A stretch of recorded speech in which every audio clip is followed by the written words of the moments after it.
Nu ko, važiaunam, pakasinėt, matysim, ko gerą rasim, gerą, susimatysim laukį. Šakis, įkveit, posūkėlis, gazas, dugnas ir pirma pavara. Kažkada seniai buvau galvojęs važiuoti paizėti savo žemės detektorių.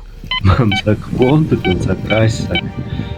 Pas mus saka, net konik saka, kalėdodams neįdal kontu ten saka, ubagin, saka, gaus ten saka, iš tų ubagų. O jūs tik pažiūrėk, kon aš ten radau.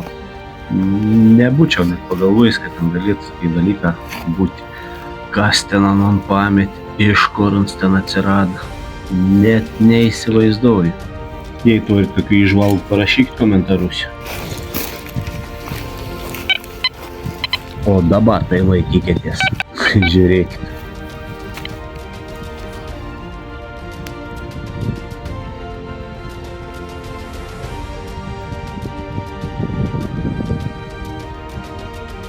Auksinis žeidas. Ir kas įdomiausia, tas žeidas buvo ne veidas, cielido vyriškinis votas aš tavo, toks platus gan stors. Ir kas įdomiausia, už kokių 6 metrų nuo to žeidą apakščiau radau dar vieną žeidą, irgi auksinį. Ir tas žeidas auksinis, kad buvo motriškinis. Tai jau mes nuotrauktas nenufilmavau šaltą žeidą šitą. Bet jis nuotraukai, kad tikrai radau du žeidus auksinius. Veidą aišku jau, o šitavo antras žeidas auksinukas. O čia vyriškinis, čia tas motriškinis, o čia dar vieną nuotrauką ir va, tai žiūrėkit. Dar aišku taip, iš vidėjinis vadovausios lauks, kuo paizėjo visko.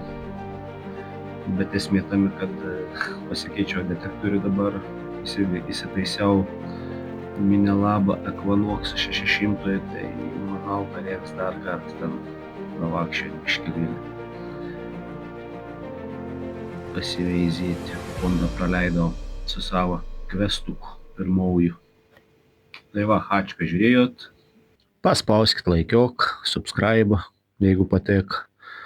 Nu ir iki kitų sekundžių susitikimų.